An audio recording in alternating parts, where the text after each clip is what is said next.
Je ne veux pas que ma fille aille à la guerre. Ils sont tous morts. J'ai dit, Monsieur le Président, est-ce que je peux prendre les photos avec vous? Ils ont été déboutés de leur demande d'asile. Demander au préfet un titre de séjour. La bohème, la bohème. Bonjour à tous, je suis en train d'arriver ici à Saintes où je vais rejoindre Asia et ses 4 enfants. Mais je ne vais pas vous montrer leur domicile puisque le comité de soutien m'a indiqué que comme ils étaient sous OQTF, sous obligation de quitter le territoire français, eh bien la gendarmerie risquait à tout moment de les interpeller. Bonjour. Coucou. Coucou. Je m'appelle Alex, c'est ma mère. Pourquoi vous avez quitté l'Arménie puis la Russie? Je ne veux pas que ma fille aille à la guerre. Je vais avoir 18 ans et en Russie et en Arménie, je pouvais aller à la guerre. Mais je ne veux pas du tout faire la guerre contre l'Ukraine. C'est n'importe quoi pour moi, la guerre de Russie contre l'Ukraine. J'ai le passeport russe. C'est comme ça qu'on est allé en Russie. On devait rendre les passeports arméniens aussi. Maintenant, on n'a pas les passeports arméniens. Ça, c'est les raquettes de Russie. Les roquettes russes passaient au-dessus de votre tête. D'accord. Ah oui, et donc c'est en voyant ça, madame, que vous avez pris la direction de la France. En résumé, à l'automne 2020 éclate une nouvelle guerre au Haut-Karabakh opposant l'Arménie à l'Azerbaïdjan. La famille d'Asia s'exile alors à Belgorod, en Russie. En février 2022, la Russie envahit l'Ukraine et Belgorod, ville à la frontière ukrainienne, est directement touchée par le conflit. À l'été, la famille d'Asia s'exile cette fois-ci en France et s'installe donc à Saintes.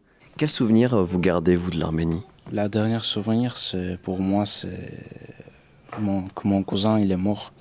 Ça me fait trop mal. Ça, on était très petits. C'est moi et c'est mon cousin. Il était en Arménie et il est mort en 2020. Ça, c'est pendant la guerre. Comment il est mort? Oui. C'est les raquettes. Et ils sont tous morts. Ouais.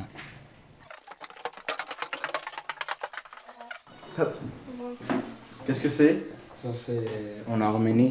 C'est les montagnes arméniennes qui s'appellent Ararat. C'est toi qui as peint ça? Le 4 mai, Emmanuel Macron il est venu au lycée. J'ai pris quelques photos avec lui. C'est pas vrai. Je peux vous montrer, oui. Mais non. C'est moi, c'est lui. Quand je l'ai vu, j'ai dit, Monsieur le Président, est-ce que je peux prendre les photos avec vous? Et surtout, il a dit oui. Bonjour Alex. Bonjour les filles. Donc ça, c'est les témoignages de Magali et moi sur la scolarité d'Alex. Ça, c'est les attestations d'inscription des enfants. Donc là, tu as le conservatoire. Ça, c'est pour montrer que la famille est bien intégrée à Saintes. C'est l'agence de ma vie. Les anges? Ouais. Les anges de sa vie? C'est ça. Oui. Bon, bah, je m'assois là. Moi, je lui ai dit de faire une chanson. Ils ont été déboutés de leur demande d'asile. Si toutefois ils sont renvoyés, de toute façon, leur avenir n'est pas possible là où ils seront renvoyés. Il y a des bombes au moment où on parle au-dessus de Belgorod. Là, ce matin, les Russes ont indiqué qu'ils avaient intercepté 31 drones ukrainiens. Ce matin. Oui.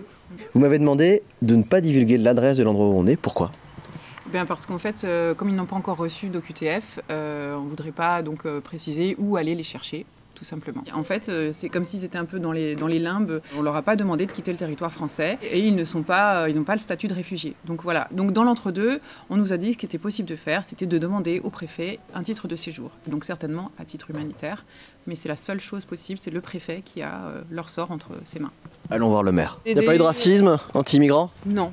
Non, moi je surveille régulièrement la pétition et tous les commentaires.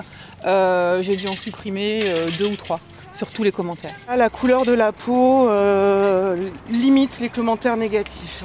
Oui. Okay. Ils sont blancs. Oui, et c'est une famille, une mère avec ses enfants, tout de suite ça provoque beaucoup plus d'émotions qu'un jeune homme noir célibataire, c'est ce qu'on nous a dit.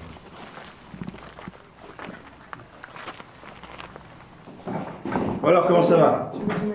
J'aime beaucoup ce jeune synthé, en fait. Et je souhaiterais qu'il puisse rester. Donc, mais maintenant, il faut qu'on puisse accélérer la procédure. Donc, Surtout que ce qui se passe aujourd'hui en Arménie avec le Haut-Karabakh et tout le reste, ça paraît compliqué quand même de les retourner un jour. Le problème, c'est qu'ils ont un passeport russe, c'est ça qui complique tout.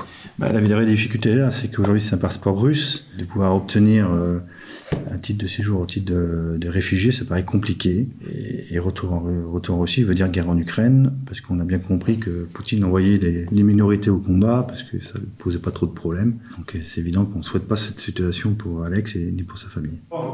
Merci infiniment. Courage. Merci, c'est trop gentil. Voilà, j'espère que ce reportage vous a plu. C'est maintenant à la sous-préfecture derrière nous de prendre une décision concernant votre titre de séjour.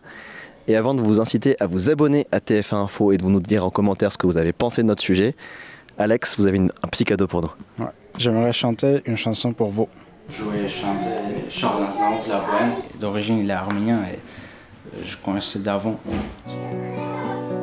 Quand au hasard des jours, je m'en fais faire un tour à mon ancienne adresse, je ne reconnais plus ni les murs ni les rues qui ont vu ma jeunesse. En long d'un escalier, je cherche la toilette dont plus rien ne subsiste.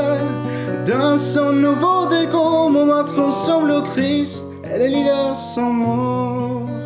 La bohème, la bohème. On était jeunes, on était fous.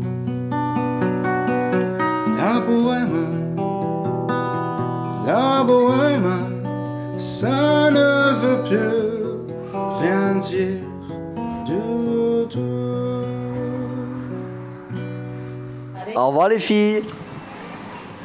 Au